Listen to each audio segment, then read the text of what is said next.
Inside New Orleans Sports with Eric Asher is underwritten by... At Villere's Florist, we deliver the magic of flowers 7 days a week to the North Shore and South Shore in the New Orleans area. Whether it's for birthday parties, baby celebrations, Villere's provides colorful floral displays for all. With a store full of fresh-cut flowers, exotic tropical flowers, orchids, roses, and even fruit baskets, our goal is to make your vision a reality. Villere's Florist, proudly serving Louisiana since 1969. Mr. Ed's Oyster Bar and Fish House has been shucking here since 1979. Located at 3117 21st Street in Metairie, Mr. Ed's Oyster Bar and Fish House offers raw, fried, and grilled oysters, as well as a range of Cajun and Creole dishes. Enjoy a dozen with a smile.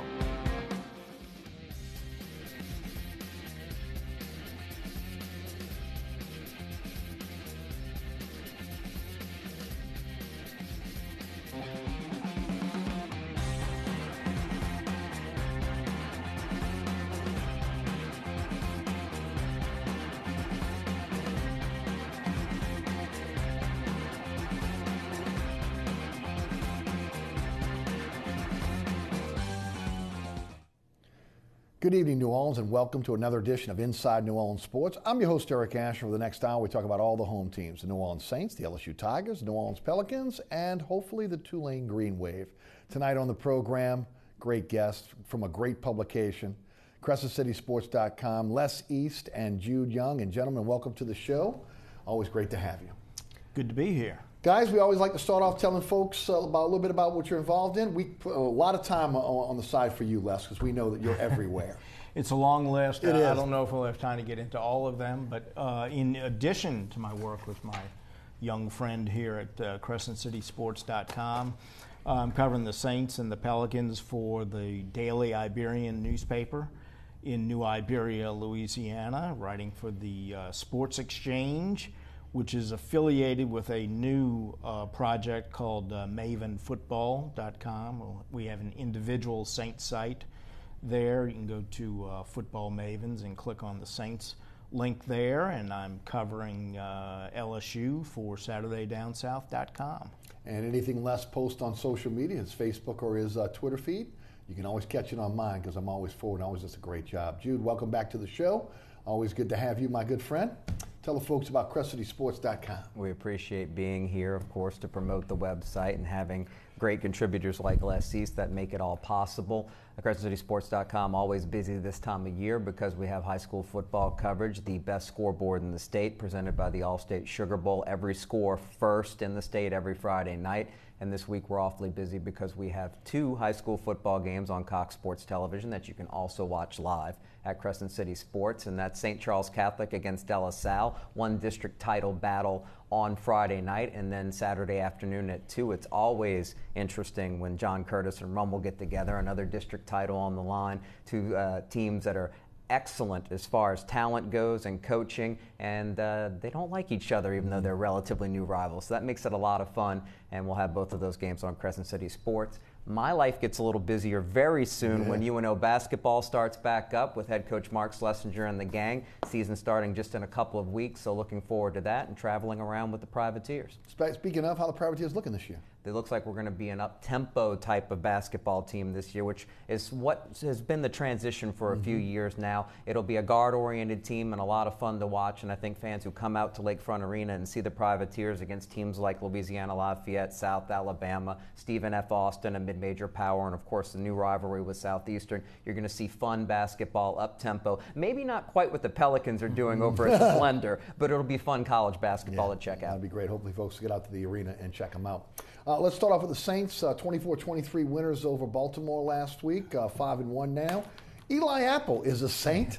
4th-round pick in 2019, a 7th-round pick in 2020. A lot of us were hoping for Patrick Peterson. Unfortunately, that doesn't look like it's going to happen. The NFL trading deadline is next Tuesday, October the 30th. Les, your impressions of this deal? Well, who would have thought that the first Eli to leave New York would be Not me. Eli Apple? I think it makes sense. I don't think it's a game changer necessarily. Cornerback, I think, is a position the Saints needed to address. I don't think it was realistic to think they would be able to put together a package for Patrick Peterson, given the fact they don't have a number one next year. They probably would have had to have given up some quality players that they would not want to have given up. So I don't think that was realistic. So they got a young player with a lot of talent who they were able to get relatively cheaply because he hasn't lived up to expectations. But he's young enough that he could still do that. So I think it made a lot of sense. It was good value, probably the best they could do under the circumstances, and we'll see. If it doesn't pan out, they don't lose a whole lot. If it does pan out, then they got a bargain. So I think it made a lot of sense for them. It's unfortunate they couldn't get Patrick Peterson, but I just don't think it was practical at this point in time. So I'm eager to see how he does because the cornerback position has really been a problem. Marshawn Lattimore's still a good player, but maybe not playing as well as he did as a rookie. And then after that, there's been some drop-off. So they need improved play at that position, and maybe he can be the guy to give it to them. Jude, your thoughts? Well, first off, let's hope that the Saints-Ohio State secondary fares a little better than the current Ohio State secondary did last week at Purdue. It's amazing how often they go to that well for Ohio State players, and this time via trade. Like Les said, I mean, we all feel like this team would be better with Patrick Peterson.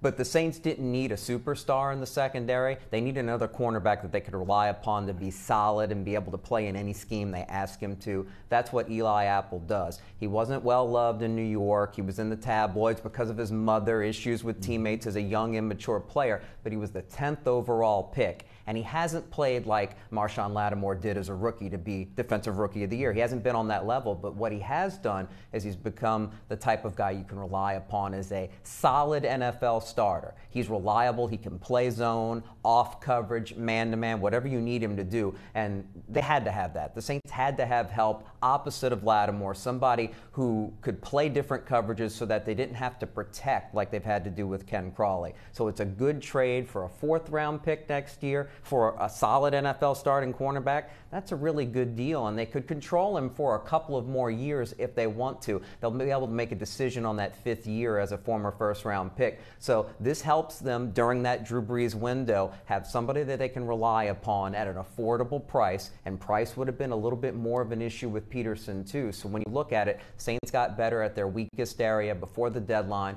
and the guy can plug right in and help you, hopefully against Minnesota and their outstanding passing game right away. Well, let's hope so. Again, they've got him the rest of this season, all of next season. If they pick up the 5th-year option, it's going to be pricey because he's a top 10 pick. Right.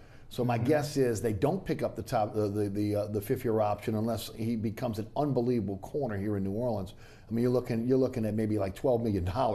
You know that's Patrick Peterson money, and ultimately I don't think the Saints will go that high on a journeyman corner. It'll be interesting to see again how quickly he can acclimate himself to the defense, how much his former Ohio State teammates can help him maybe get up to speed, but also again help him fit in with this roster. A lot of problems in New York. Mm-hmm. And there are indications that may have been behind him. All of this happened last year. He seems to, talking to him briefly yesterday, he seems to be a guy who has a good perspective on things. I think put that behind him. Anything that happens in New York is going to be magnified. It might not be quite as bad as it seems, but it does seem like everything had been pretty quiet with the new coaching staff during the offseason and so far this season. So I wouldn't be overly concerned about that. If the guy can play football, that's the main thing. And he is going to be tested right away. I don't know how much he's going to play against the Vikings. I'm sure he'll get out there at some point. But they have the most productive wide receiving tandem in the NFL right now. And I'm sure he's going to be tested right away as soon as he goes on the field. So we'll find out right away some sort of indication of where he's at. But the main thing is that he settle into the defense, evolve over the course of the season, and be a contributor on this defense down the stretch and presumably into the playoffs. Jude, how realistic was it for this team to go after Patrick Peterson and land him, considering they didn't have the draft capital that might be necessary this season? I'm not sure if Arizona was interested in a 2020 first-round pick. Your thoughts? Well, I don't know if it was realistic at all for the first point, which is this was a Patrick Peterson-driven rumor, not a Cardinals-driven rumor. You see other teams when they're making these trades like Amari Cooper from the Raiders to the Cowboys, they just happen. Eli Apple was a complete surprise that he was so available. I don't necessarily believe Peterson is available to begin with, and that's why he's publicly said that he's happy and wants to see how the season goes. I think he's figured out the Cardinals aren't ready to make a move just yet. But if he would have been available, of course, if you don't have a first-round pick next year because of Marcus Davenport, you don't have the third-rounder next year because of Teddy Bridgewater, you can't wipe out your first 2 days of a draft because they would have had to go, if the Cardinals were interested, with that second-round pick and a whole lot more for an all-pro caliber player. So people can look back and say, well, maybe you didn't need to go after Bridgewater because Breeze has been so durable, but you better knock on wood on that. If Breeze is gone, Bridgewater can step in and help you still compete in games, and they need that, even if it's short term. And obviously Davenport, they have a lot of faith in him that he's going to develop, and we've already seen flashes of what kind of pass rusher he might be able to become, and that's going to have to help them by the end of the season. Davenport's going to have to be a factor because the Saints still aren't getting that interior pass rush. They have Cam Jordan, who's only really effective on the outside. They need Davenport as a bookend. So we'll see. It's still a work in progress, but nobody can say that the front office isn't making the moves needed to try to make the defense as potent as possible in an NFC full of teams that can score points, particularly at the top where the Saints are hoping to be. What can you add, Les? Well, they're all in on the short term. Mm-hmm. You know, Agreed. we talk about that Drew Brees window, and it looks like it's going to stay open longer than I thought it would have. Thankfully. Yeah, thankfully.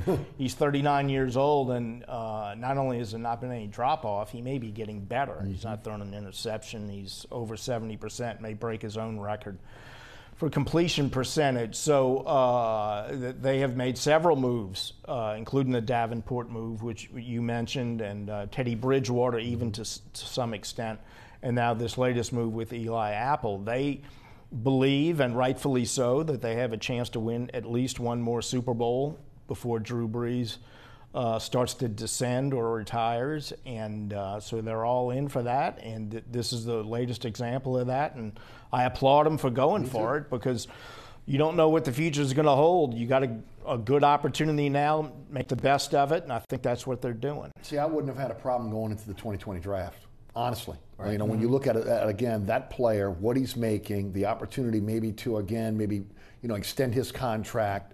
The issue is if Arizona was truly going to move him, would they wait on a 2020 first-round pick, especially again with the Saints not having any really draft capital in 2019. Look, we'll see. October 30th is the deadline. Maybe they move him, maybe they don't. Maybe they're playing coy, trying to see if they can get the best deal. Maybe it's next year. Maybe it's the summer. Maybe it's this after the season, around draft time they look to move him. Maybe the Saints can get back into it.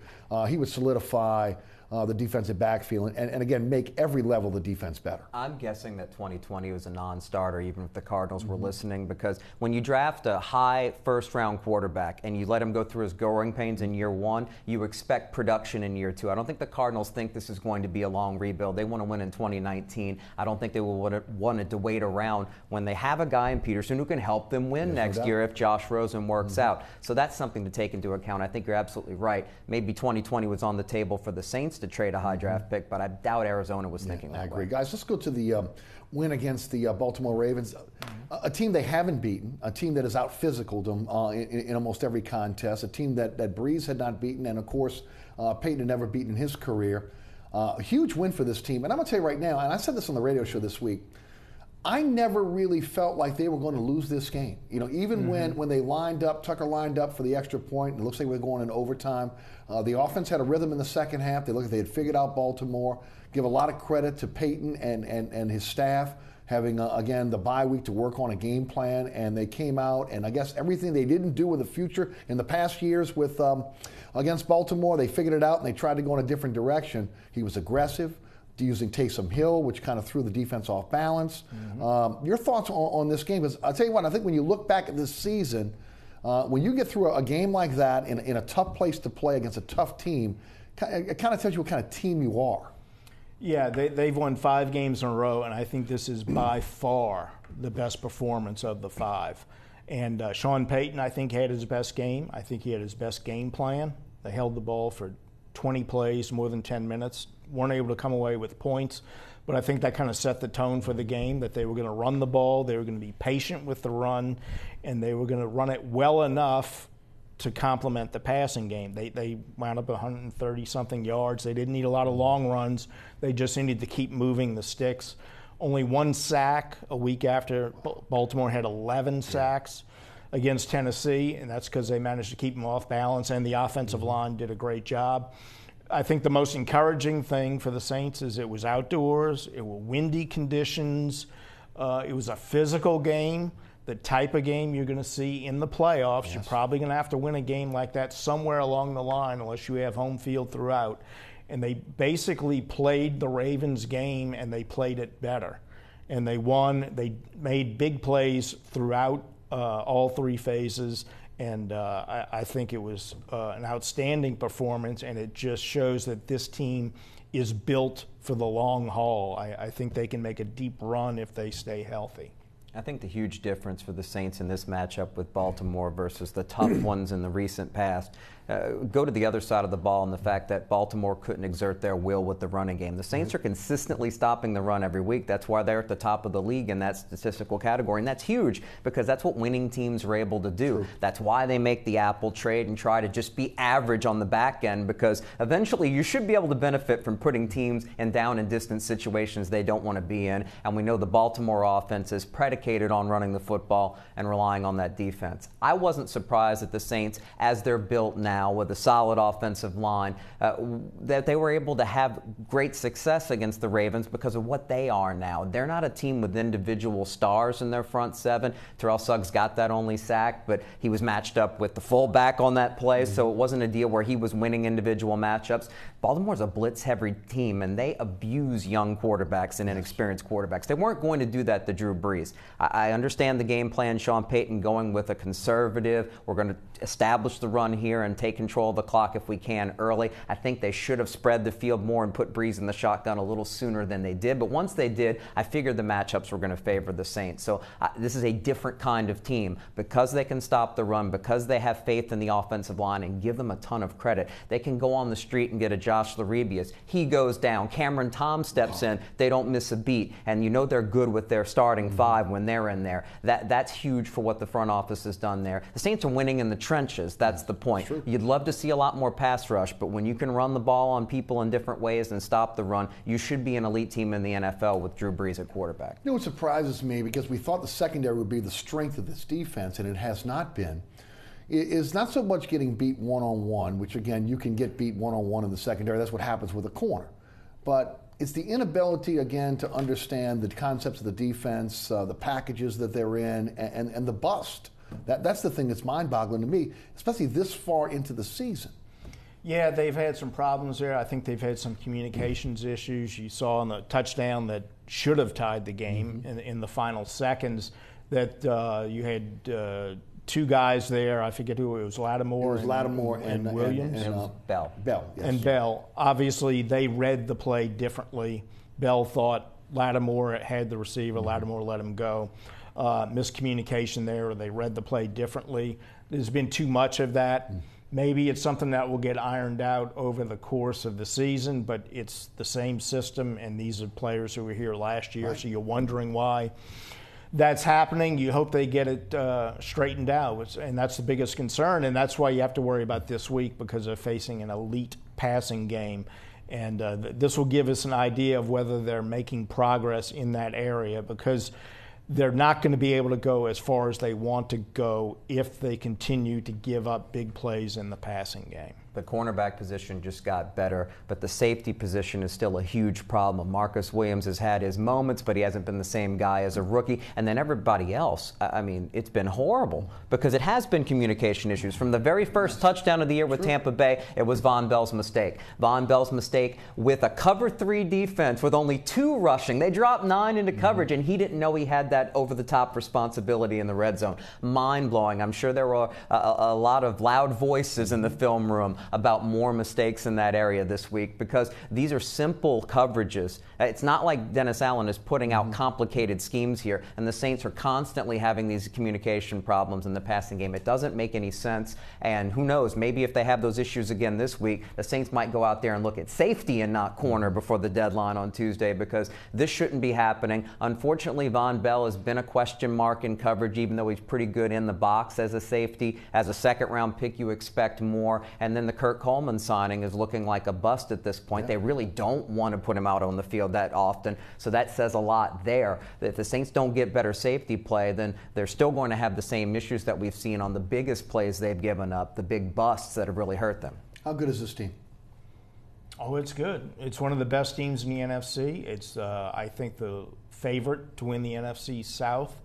I think if they can straighten out some of these issues we're talking about in the secondary, then I think they'll be a complete team. I think that's the one flag that goes up about this team, is whether or not the pass defense is going to be there. If the pass rush gets a little bit better, that can mitigate some of the problems on the back end. Right now, I think you'd have to say the Rams are better, but I don't see anybody else in the NFC that right now I would say is better than the Saints. We'll find out Sunday how they match up with the Vikings. I think those are comparable teams, but I would say the Rams right now are the only team I would put ahead of them.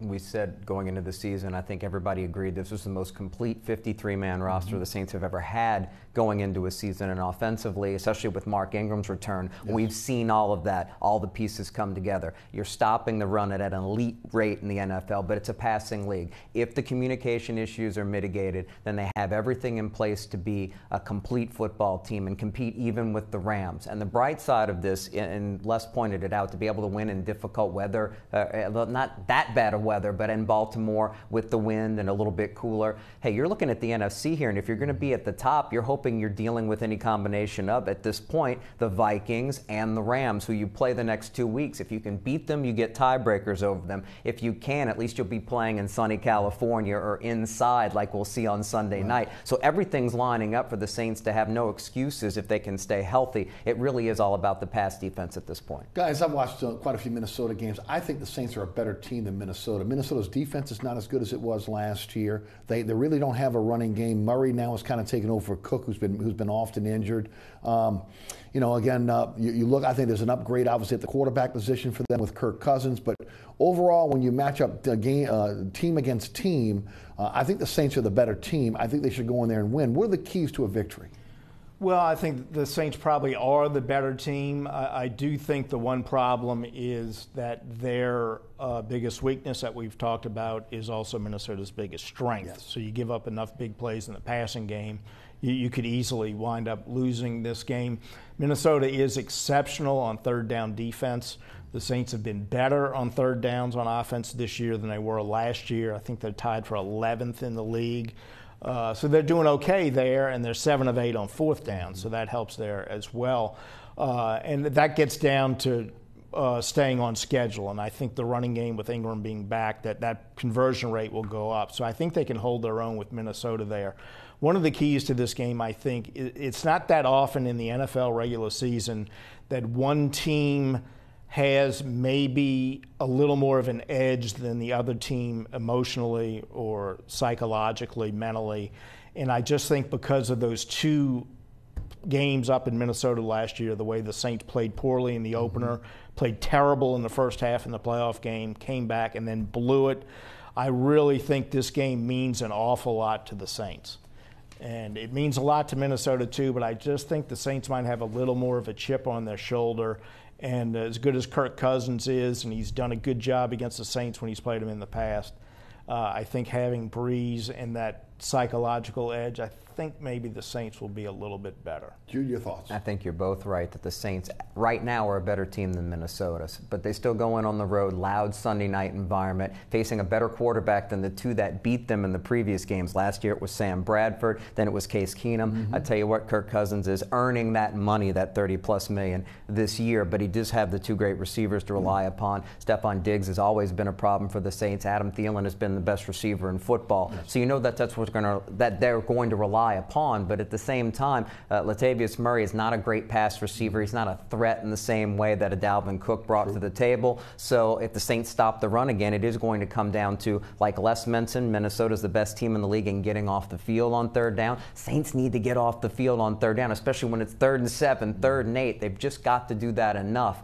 But I think it's important for the Saints offense not to do what they did in those 2 matchups last year when they struggled early in the game to move the football, which they didn't do at Baltimore. They really do need to move the football, at least win field position early on until they get a rhythm. But Minnesota's so banged up in the secondary. They don't blitz as much as a lot of other teams. Mike Zimmer puts out great schemes. His team doesn't blow coverages like the Saints have blown because he's a defensive-oriented coach and he's great from front to back. But emotionally is a great point. The Saints do have the edge in that category going in. And even though Everson Griffin may be back on the field, their best pass rusher by far, he's been missing. He's got emotional issues that you don't know what you're going to get from him. And if he's not effective, Saints should have their way moving the football in the passing game like we saw in the second half of those 2 games last year. Good news again, Pete coming back. He'll start on Sunday. Unfortunately, Revis goes on IR along with Bromley, who goes on IR from the defensive side of the ball.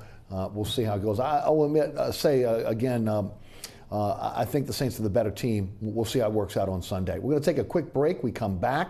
We'll switch to LSU. We'll talk a bit about the Tigers. We'll get into the Pelicans. We have time in this program. We'll also talk a little bit about the Tulane Green Wave. You're watching Inside New Orleans Sports tonight. Jude Young and also Les East of CrescentCitySports.com.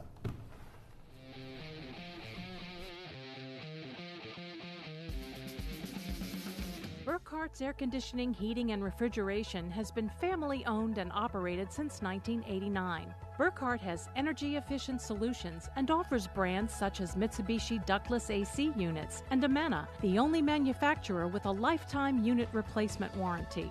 Burkhardt's offers maintenance bundle packages that include servicing your AC, generator, and tankless water heater.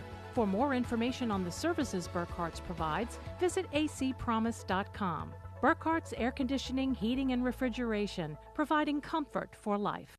Located at 3701 Iberville Street in Mid-City is Katie's Restaurant and Bar. Open 7 days a week, Katie's offers daily specials for lunch, dinner, and Sunday brunch. Serving New Orleans cuisine such as fried shrimp platters, grilled redfish, and a fully stocked bar. And don't forget about our expanded event seating and local entertainment. Featured on the Best of Food Network's Diners, Drive-Ins, and Dives, Katie's Restaurant and Bar. Welcome back to Inside New Orleans Sports. I'm your host, Eric Asher. Tonight from CrescentCitySports.com, Les East and Jude Young are our guests. Guys, LSU 7-1, fourth in the nation, beat Mississippi State 19-3. I would like to talk about the game first, but the big story this week has been Devon White.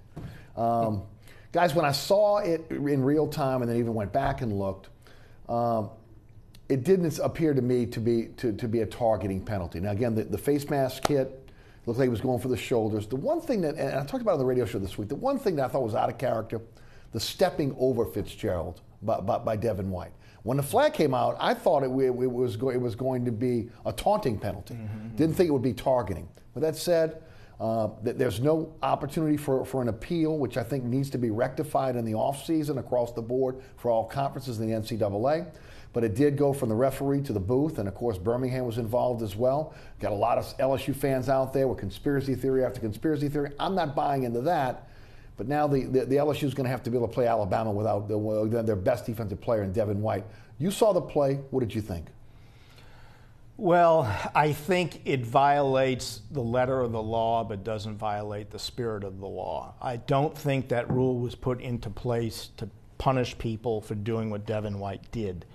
But nonetheless, I think because he had his head going forward, even though he had his hands out, his head going forward and it made contact with Fitzgerald's helmet, I think in a literal interpretation of the rule, I can see how they would call that. The punishment does not fit the crime if there was, in fact, a crime there. That's why I think this needs to be revisited during the offseason, either have an appeal process, as you alluded to, or perhaps 2 different degrees of penalty there, where it could be some sort of a targeting 1 or targeting 2, where maybe he gets ejected or gets the 15 yards but doesn't get the suspension. So I can't say that the rule was applied wrongly, but I just don't think he deserves to sit out half a game because I don't think he intended to do anything dangerous, and I don't think the contact was all that severe. He didn't lead with the head. He didn't leave his feet to launch himself into the quarterback. He hit the quarterback in the chest. And you could see he was letting up on the play, too. It's unbelievable to me that the oversight at the game itself couldn't see this and reverse the ejection part of it. It is amazing that they haven't had a major issue and a high-profile issue until now that will help move this change along, but it is reactionary in football when it comes to major rules changes or process changes. I think we're going to see an oversight committee that's above the conference level that teams can go to when situations happen, and I would love to see the flagrant 1, flagrant 2 NBA style setup in place because you're trying to stop helmet-to-helmet contact and players leading with their head and using the helmet as a weapon first and foremost. I know you're trying to protect the quarterback, but it's unbelievable to me that common sense didn't come into play here. And from a conference level, you could see Ed Orgeron mouthing on the sideline that this was going to affect us during Alabama right after it happened. How are the officials involved here not thinking about that? That's where the conspiracy theories come in because some will say maybe they were with the headquarters of the SEC in Birmingham, Alabama. You're not buying into that, are you? I'm not buying into it, but I don't mind it being discussed because I think at some point having a more diverse conference office, not having a head of SEC officials be a graduate of the capstone, maybe moving to Atlanta and having that diversity happen that way and be in a major city might be a course of action that the SEC should push. I don't know how the politics work behind the scenes, but I know they're convoluted, and they would be a little less so if you could maybe take the Alabama out of that part of the equation. That's all I'll say. Les? I'm not going to buy into the conspiracy theory either, but I will tell you this. An LSU official told me that this is the 4th or 5th incident this year where either the best player on the defense playing Alabama was ejected from that game or the best defensive player on the opponent to come against Alabama was targeted, was charged with targeting, and therefore missed the first half of the Alabama game like Devon White So will. you're not so check saying, Texas you're just A&M, check Texas A&M, check Tennessee. It doesn't get check much to those get me others. involved in a conspiracy theory. Don't push me in that direction, Les. I'm just saying what I was told by an LSU official. Wow. The moon landing happened, Eric, but this one's got a little I'm bit not more buying beef that to one it. either. Guys, with that said, how do they replace Devon White? Well, I think they'll probably use multiple guys. The good thing is Dave Aranda has a whole week to prepare for this, and he'll come up with something. Baskerville, I think, is going to be one of the guys in there. There are 3 different guys Orgeron mentioned at the quarterback. Patrick Queen is one. Right. And Phillips will make the calls. Yeah. And so Orgeron talked about that the other day. But as good as Devon White is, and he's really good, if LSU loses to Alabama, I don't think it's going to be because one player missed half a game. Okay. Yeah, the guys who are going to step in aren't quite as good as Devon White. But if LSU is going to beat Alabama, and they can, they're going to have to play a nearly flawless game. And I think it'll be more than the absence of that one player for half a game that costs them. Right. You see, Jude, I think Aranda's got enough time to be able to scheme it out. You know what I'm saying? And more than that, and Orgeron pointed this out at the Greater New Orleans Sports Foundation Quarterback Club this week. It was great that he came down, and he went into detail about the importance of that analyst group that he has off the field. That's up to 10 now. That helped him come up with the scheme of, in 3rd and 4th and short, go to the hurry up and go to the quarterback sneak, catch the defense off guard. They made that change. He didn't say the timing of it, but I think that change came after mistakes were made against Florida on the road. They haven't had that issue since. And you look at the time that they must be spending and must have already spent on Alabama to try to figure out a way to somehow confuse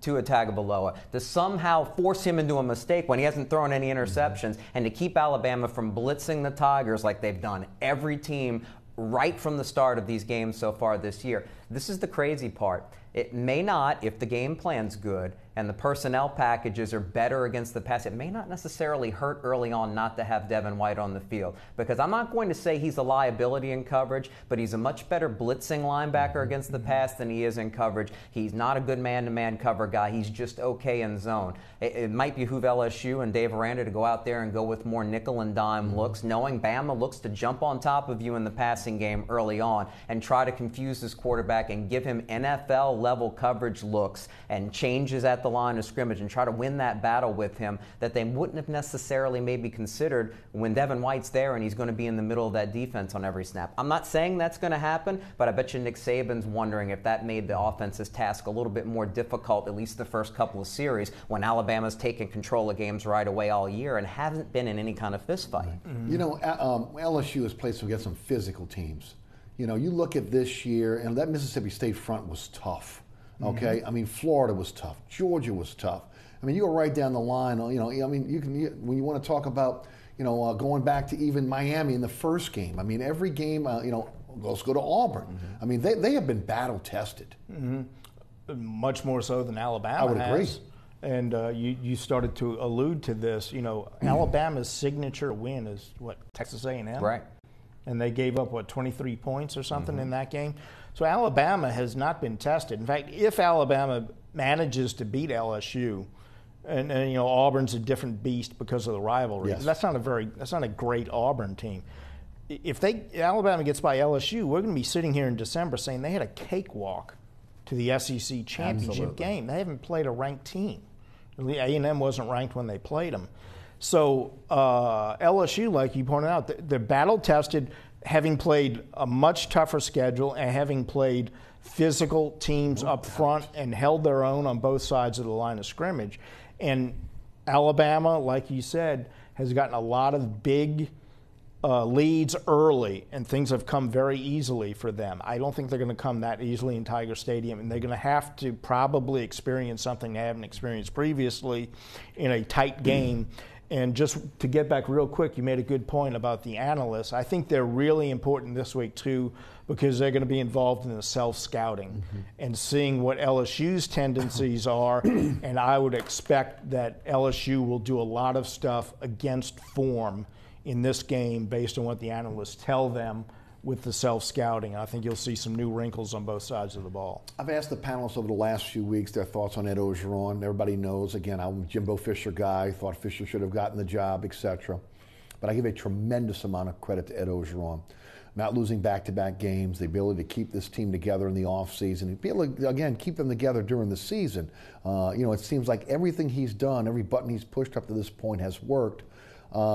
You know, even if you weren't in favor of Ed Orgeron getting the job, you have to be able to respect the job he has done. And if you don't, then at this point you're being stubborn and maybe a bit ignorant, because what he sold was the Clemson-Dabo Swinney model. And it's working now at LSU. Really didn't work last year because you can't have an offensive coordinator that the head coach doesn't trust or can't communicate with. Whether you think Steve Ensminger is the long-term answer or not, for the short term, that's working out really well. And you have Dave Aranda, who's as good as it gets, coaching that defense. And not only is Orgeron having good communication and trust with the staff, but when he makes mistakes in game, he's learned from them. When he had to make the huge moves in the offseason that have LSU number 4 in the country, they needed to find a quarterback. And when that opportunity came along, he was able to get Joe Burrow to come down to Baton Rouge. Cole Tracy, needless to say, what an unbelievable move to be able to get him as a grad transfer when the kicking game was a disaster last year. This is proving that the CEO as an Orgeron model is working in Baton Rouge right now, and it can work long term because LSU has plenty of money to pay plenty of analysts and good coordinators, and Ed Orgeron knows how to recruit and knows how to organize his staff in order to be able to handle recruiting and still get the job done on game day when strategy is important. He's done a wonderful job this year. In this calendar year, 2018, you couldn't ask any more from LSU's head coach, no matter who it would have been. I agree. And while we're talking about the staff, let's throw out a few more names. Greg McMahon, whose tenure with the Saints didn't end great, but was part of a Super Bowl staff, was the guy who went and got Cole Tracy, and the special teams have been much better across the board. Return game hasn't been great, but overall, very good special teams. James Craig, first-year offensive line coach, has had a curveball thrown at him practically every week, playing a tackle at guard, playing a true freshman at guard, moving people around. They've mostly played extremely well. And then I think Jerry Sullivan has been helpful to Steve Ensminger in coordinating the offense as the passing game coordinator. Here's a guy who's on Bill Arnsparger's staff, did a good job with LSU in a previous incredible tenure. wide receiver coach too. Yeah, if you look at the legacy of his players. So I think all of those guys have done a good job. So Orgeron has put together a very good staff, and one of the main points he made when he got hired was what he learned at Ole Miss, and that was that he tried to be a head coach the same way he was a defensive line coach, and he was hands-on and he micromanaged, and it didn't work, and he learned from it. And now he's got that CEO approach you mentioned, and it is working. I advocated his hiring at the time as much for the other options as it was for him, because I don't think they had a lot of great options. But nonetheless, I thought he was the best option at the time. And so far, I think you have to give him credit. The one thing I bet if you asked him that he regrets was not making Ensminger the coordinator. Oh, sure. Agreed. For the 2017 season. Yeah, and look, I will say this, and Jude, you kind of touched on it. Doesn't make the same mistake twice. Right. Learns from it. Okay, you see it throughout the season. Learns from it. Realize he wasn't aggressive enough at Florida. He comes out, he's aggressive in the next game. So again, he's not going to make the same mistake twice.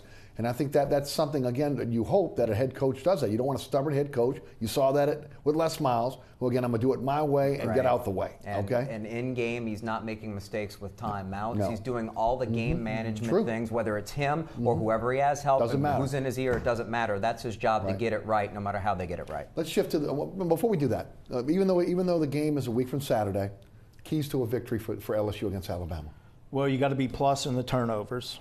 If you're not plus in the turnovers, I don't think you have a chance of winning. I think you need to get a lead early, make Alabama play from behind. I think they got to take shots down the field with Joe Burrow. You can't be timid against the Alabama defense. You got to go right at them and try and hit some plays down the field in the passing game. And then I just think be LSU. It's going to be Tiger Stadium. It's going to be as loud as Tiger Stadium gets. Turn that defense loose and be physical. Don't hold back.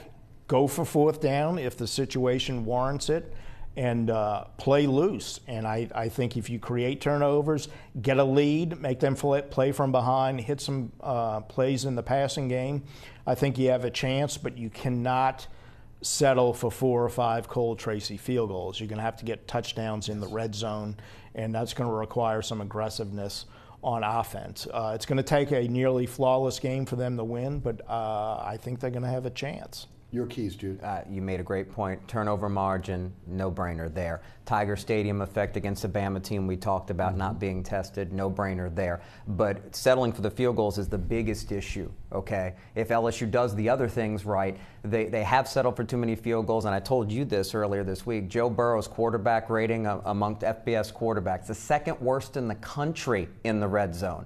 He's got to be better. He's got to make better throws than he's made in some of these games so far. I think he's going to have to be effective as a runner. I don't see any way LSU can win the game if they don't win time of possession. And Burrow didn't run a lot against Mississippi State. I have a hunch he's going to run a whole lot against Alabama. You'll see a lot of zone read to go along with RPOs. And LSU tried to win that field position battle and move that clock a little bit in their direction. You can't play conservatively against Alabama, but you've got to find a way to keep that offense off the field as much as possible, too. LSU's offense will have to play its most efficient game. It's crucial that Burrow hits key passes. He's come up clutch on certain third downs, but he simply hasn't been consistent enough. I don't think you're going to see a sub 50% completion percentage against Alabama give LSU any chance. He's got to be his best. If Burrow's his best, they win the turnover margin and get it to the fourth quarter. They've got a far better kicker than Alabama. Mandeville's Joseph Bulovas is their guy, and he is not proven to be dependable. Get it close and late where LSU's strengths can suddenly come up and maybe steal one. Either one of you gentlemen picking LSU? I don't know if I'll go that far, although I will say that they have a chance. I think they probably have a better chance than most people are going to give them. Somebody's going to tweet out on Saturday evening, the college game day crew, and you're going to see that Alabama logo across the screen. They're all going to have Alabama. Which is not a bad thing for the Tigers to go in this as the underdog. Absolutely not. I think it feeds into the whole narrative of it's going to be us against the world. But if I think you're right, Burrow has to play his best game to date for them to have a chance. And here's the other thing. I don't know how good Alabama is. They put up 65 points on Ole Miss. No. Okay. Right. Yeah. You know, they're number one. They should be number one. But how good are they? They haven't played anybody. And this is what I was thinking before the Georgia game. Georgia was number 2 in the country because they were picked number 2 in August. So we just assumed they were as good as they were last year. They're not as good as they were last year. And they weren't challenged going to that game either. They played South Carolina, who's not very good, and that was it. It took a game against LSU to expose them as not being as good as we think they are. Something on a different scale could happen against Alabama. I'll just say that for folks who might want to head over to the coast to Mississippi to have a little bit more interest in the game, I think there's a pretty good chance LSU is going to cover the spread. I do not think they're going to be blown out. I do think they're going to hold Alabama to their lowest point total of the season, and they will have some success on offense. Whether they can actually be within a score in the fourth quarter may be a bridge too far, because I just haven't seen enough of Joe Burrow for 4 quarters play as well as he needs to have a chance to beat the Tide. Obviously, Ogeron turning some heads. The running back Emery out of Louisiana decommits to Georgia. He's open season. A lot of people feel he'll be now, again, leaning toward LSU. You think these games don't matter? You beat Georgia and suddenly that door opens back up. How many doors would open if, I'm not going to say a miracle, no, I know, but if it happens, no boy. We'll go to the phone lines in a moment. Got to get to the Pelicans. 3-0, playing some really good basketball. What really impressed me was after the first 2 games of, again, high pace, scoring the basketball against the Rockets and the Kings, the grind-out defensive game they had to play against the Clippers, because you know you're going to have to play a different style when you get to the playoffs, and you know every game is going to be a little bit different. You're not going to be able to go out there and put 140 on everybody. I was really impressed with the way they played against the Clippers the other night. Yeah, I think there were a lot of things that went into that made it impressive, and the points did not come as easily for them as they did in the first 2 games. They did not get frustrated by that. They showed that they can play defense. That's what turned the game around in the third quarter. They gave up 8 points, I think, in the first 8 minutes of the third quarter. So their defense turned it around, so they showed that they can play some defense, which they had not done much of in the first 2 games. Drew Holiday shot 2 for 15, and it didn't faze him. And Alvin Gentry said after practice today, he said, I can live with 2 for 15 from him because I know that he's going to find other ways to contribute, and that's not going to happen very often. And I think that's true. So I think the fact that they were able to win in a very different style of game and transition into that seamlessly without getting frustrated, I think shows a lot about this team, and I think it speaks well, among other people, of Elfrid Payton. Yes, agreed. Agreed. Who, again, came here as a hometown guy on the cheap, was kind of a cast-off. I thought he would fit in this system brilliantly. Right. I mean, I really did. You look at where he played before, and you look now up-tempo, playing with guys like Anthony Davis, I thought he would flourish. It's early, it's 3 games, but he's flourished. No question, because he's able to worry about running the offense and focusing more on the defensive end of the floor as well. And what Les talked about, first 2 games, you run opponents out the building. This one, it was much more difficult. And you have what we almost forgot about after the first 2 games, 2 first-team All-NBA defenders. What Anthony Davis can do, and that's how Drew Holiday helped you win that game and put away the Clippers, because he locked down on Lou Williams, one of the better one-on-one scorers in the league, and that's why the Pelicans were able to hold off a pretty good Clipper team that looks like a playoff team in the West. We'll see, but they're a physical team, and the Pelicans proved that, hey, we can defend, like you said, when we have to, and it's able to work because team defense works. Niko Mirotic didn't have a great game, but he's a very good team defender. We really saw that in the series win in the postseason last year against the Blazers, and not only Elfrid Payton, but Julius Randle. Who would have thought that not only, and it's only 3 games, but you see 2 veterans who are proven, especially in the postseason, like Rondo and Cousins leave, and you get 2 better better fits on the cheap that make you quicker. You're a quicker team, right? Better fit? Yeah, no question. I mean, both guys are better fits. Personality-wise, they have plenty to prove. They want to fit in. They're happy to be on a team that can actually win. It's everything that Dell Demps hoped would work out, has worked out so far, and I think if they stay healthy, it's going to work out a lot of nights. This team is going to be able to outscore, outgun a lot of people in the regular season. The physicality of Randall coming off the bench, his relentless, again, attacking the board, scoring, defending. There's ability to bring the ball up. I mean, look, I said it before, Boogie Cousins frustrated me, okay? Frustrated me bringing the ball up. He brings the ball up with the intent to be able to get other people involved or to get his shot quickly. There's no lagging behind this yo-yo dribble. This is a different team, and you can see everybody seems to be buying in. Yeah, they are, and it's the ceiling, I think, is pretty high, and Randall can play inside and outside. Letting him bring it up, and they even had Solomon Hill do that a little bit the other night, which I think mitigates the questionable depth at point guard to some degree. But Randall was an outstanding acquisition. The Lakers, if they don't already, will very shortly regret letting him get away. That was a terrible loss for the Lakers, letting him get away. So, yeah, he was an outstanding fit, and this is a team that is really difficult to defend. Houston could not match up with them. This team, that's the team that had the best record in the NBA last year, was one win away from the finals, and they could not match up with them because of the three big guys who have small guy skills. And I think we've seen the completion of the maturation process of Anthony Davis. He's taken over this team now. It's his team. He's more demanding with his teammates. And oh, by the way, here's a team that's struggling to score. Anthony Davis takes over at the end of the game. Right. Confidence matters, and it's been a long process for him improving his skills, going from the raw athlete he was coming into the league to knowing how he can be successful against big defenders, against small defenders, how he has to stay in the game and be the type of defender on the ball and off the ball that he can be. And that was a long process, in part because there's a reason why he fit in for that Kentucky championship team the way he did, is the guy who just hung in the back, rebounded, blocked shots, and was still the National Player of the Year on talent alone because he was more comfortable in that role on a team of college all-stars. He realizes that, hey, if you want to push the envelope and hire LeBron James' agency and be the superstar you're supposed to be, you have to be the lead dog on the court. They have to have that from him, and his life is made easier because Drew Holiday also got healthy and proved Dell Demps right that trade was worth it if he wouldn't have been damaged goods in the first place. You have to have multiple stars. Holiday may not be a superstar, but he's a very good player on both ends of the floor that helps shoulder the load and allows an ensemble to thrive around both of them. Guys, but we'll find out where the rubber hits the road early in the season. Tough schedule coming up. You got the Nets and Utah at home, and then you go on the road at Denver, at Golden State, at Portland, at the Spurs, at OKC. When they come home, we'll know what kind of team they are. Remember, you got to really kind of judge the NBA 20 games at a time. Right. Much like the NFL, you do quarters, you do the same way. Right now, they're playing good ball. We'll find out how good they are when they come back from that road trip. No doubt about it. Let's head to the phone lines. Greg is in Houma. Greg, welcome to Inside New Orleans Sports. Hey, Greg. Hey, guys.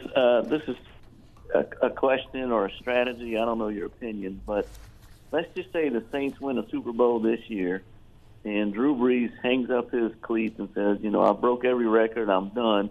What's the strategy going forward if they do win the Super Bowl this year? And I'll hang up and listen. Teddy Bridgewater. No doubt. Simple as that. Well, first of all, that ain't going to happen. Right. I don't think he's going anywhere. Drew Brees isn't hanging up. I agree. No matter what they do. But, that's why they brought Teddy Bridgewater here. Right. He's the successor. Right. I don't think he's going anywhere. Some people say if they win the Super Bowl, he's bowing out. I don't think he is. I think he'll be back to defend. Because he's a hungry player in every he's still playing at a high respect. If he level. wins two and he sees a roster that can win more, he's not going to give up as long as he's not regressing. Sure. No doubt. Right. No, and his name, he likes his name in the record books. There's nothing wrong with that. He's earned it. And he's earned it, and he can add mind-boggling numbers to what he already has. He's playing at a high level. He can get more Super Bowl rings.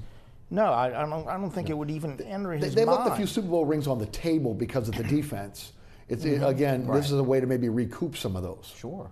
No doubt. Let's head back to the phone lines. Joe is in Covington. Joe, welcome. Hey, Joe. Hey, guys. Great show. Thank you. I just wanted to touch on what Les and Jude were talking about with the LSU game. one thing I thought you might have left out was the fact that the receivers have to actually catch the balls that are Been thrown. the Achilles heel, no doubt. Another thing is, I don't know if it's going to make as big a statement as I think it's going to be, but when White comes back in the second half, I think it's going to, if we're not too far behind, which I don't think we will be, it's going to pick that team up, and they're going to play. He's going to play like a possessed player, I think. So, and a friend of mine suggested that maybe LSU should promote a Devon White out kind of thing. Anyway, I'll hang up and let you guys talk. Thank you, Joe. That last point is actually happening in a big way. It's not official with the school yet, but it's a major push that's gone through the media that's been started through social media and message boards. I don't know if it's going to go to the point where they actually hand out white T-shirts for it, but it is a big push right now, and there's plenty of time to see. And any emotional edge you can get, if you can make Tiger Stadium look like Happy Valley does on a big game night, that can only help the emotions help the Tigers. The flip side of that is my friend T-Bob Hebert responded to that on social media, saying that white is, in fact, one of Alabama's colors. Oh, please. Everybody has white in their colors. Stop. He took exception to it, and I think he has the pulse of the Tigers as well as anybody Help does. me out. What color jersey does LSU call their home traditional jersey that they want to wear every game except for occasional entertainment purposes for the players? That would be white, yes. So, just saying. Well, guys, Tulane 2-6, losing to SMU 27-23. I talked to Les and I were talking before the show. They've been riding. The season was riding on Banks being Superman. He's been Clark Kent. I mean, that's right. the bottom line. The offensive line has been porous. The defensive line is getting better. But Banks needed to be a great player. Yeah, he did, and there was every reason to think that he would play better than he has. He had a good year last year. This was his senior year, more experience. You would have thought he would have a good season and might be able to lead them to 6 or 7 wins. For whatever reason, he has not played that well. I don't know if he's kind of stuck and the coaching staff is stuck between him being a pocket guy and an option guy, and they haven't quite figured out how to mesh his skills with that offense they run. I haven't seen enough of their games to really judge that. It seems to me that that's a possibility.